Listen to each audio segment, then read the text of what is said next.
Morning बच्चों। देखो आज हम पढ़ रहे हैं लेसन 7 का अगला भाग, है ना। क्लास 7th में लेसन 18 का अगला भाग। देखो क्या नाम है, संघर्ष के कारण मैं तुनक मिजाज हो गया। साक्षात्कार लेती है विनीता, हमने पढ़ा था। विनीता कुछ क्वेश्चंस पूछती है तो वो अपने बारे में बताते हैं। तो देखो विनीता का अगला क्वेश्चन क्या है धनराज जी से, आपके परिवार की आपके लिए क्या अहमियत है। तो धनराज जी जो है उसका जवाब देते हैं। क्या जवाब देते हैं, सबसे अधिक प्रेरणा मुझे अपनी माँ से मिली। उन्होंने हम सब भाई बहनों में अच्छे संस्कार डालने की कोशिश की। मैं उनके सबसे नज़दीक हूँ। मैं चाहे भारत में रहूँ या विदेश में, रोज़ रात में सोने से पहले माँ से ज़रूर बात करता हूँ। मेरी माँ ने मुझे अपनी प्रसिद्धि को विनम्रता के साथ संभालने की सीख दी है।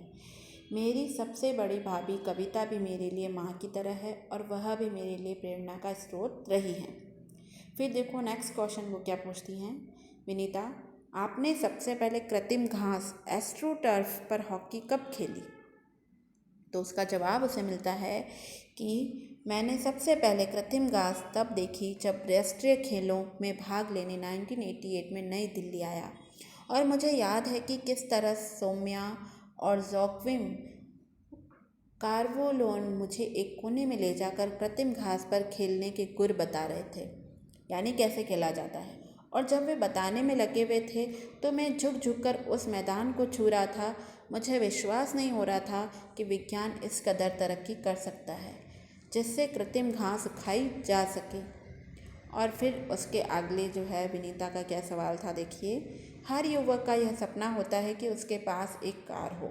आपके पास अपनी पहली कार कब आई। तो धनराज जी जो उसका जवाब देते हैं कि मेरी पहली कार एक सेकंड हैंड अरमांडा थी जो मुझे मेरे पहले के एम्प्लॉयर ने दी थी।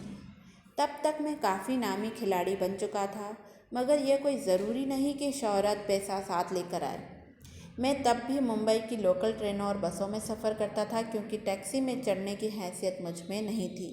मुझे याद है एक बार किसी फोटोग्राफर ने एक भीड़ से भरे रेलवे स्टेशन पर मेरी तस्वीर खींचकर अगली सुबह अखबार में यह खबर छाप दी कि हॉकी का सितारा पिल्ले अभी भी मुंबई की लोकल ट्रेनों में सफ़र करता है।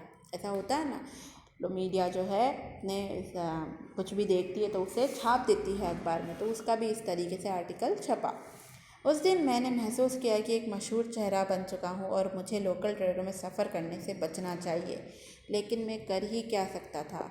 मैं जो भी थोड़ा बहुत कमाता उससे अपना परिवार चलाना पड़ता था। धीरे धीरे पैसे जमा करके बहन की शादी की, अपनी माँ के लिए हर महीने पुणे पैसा भेजना शुरू किया। आज मेरे पास एक फोर्ड आइकॉन है जिसे मैंने सन 2000 में ख़रीदा था, मगर वह किसी कॉरपोरेट हाउस का दिया हुआ तोहफा नहीं बल्कि मेरी मेहनत की गाड़ी कमाई से खरीदी हुई कार है। मतलब अपना उसने बताया कि जो मैंने ख़रीदा, कितनी मुश्किलें आई, मैंने क्या ख़रीदा और मैंने जो ख़रीदा वो मेरे लिए आज भी क्या रखता है, क्या महत्व रखता है, वो उन्होंने यहाँ पर बताया।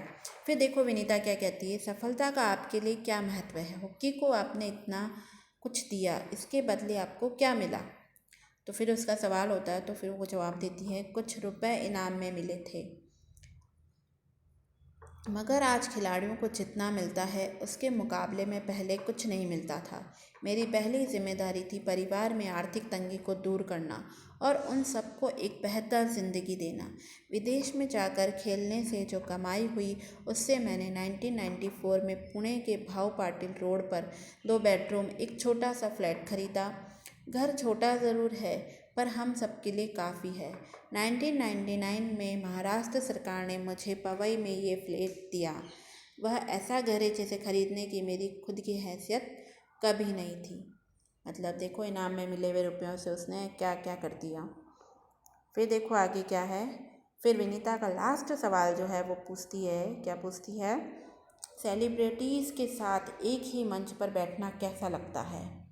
तो देखो उसका जवाब धनराज जी क्या देते हैं, उसका जवाब देते हैं, बहुत अच्छा। जब हम राष्ट्रपति से मिले तब यह महसूस हुआ कि हम कितने खास हैं। हॉकी ही है जिसके चलते हर जगह प्रतिष्ठा मिली।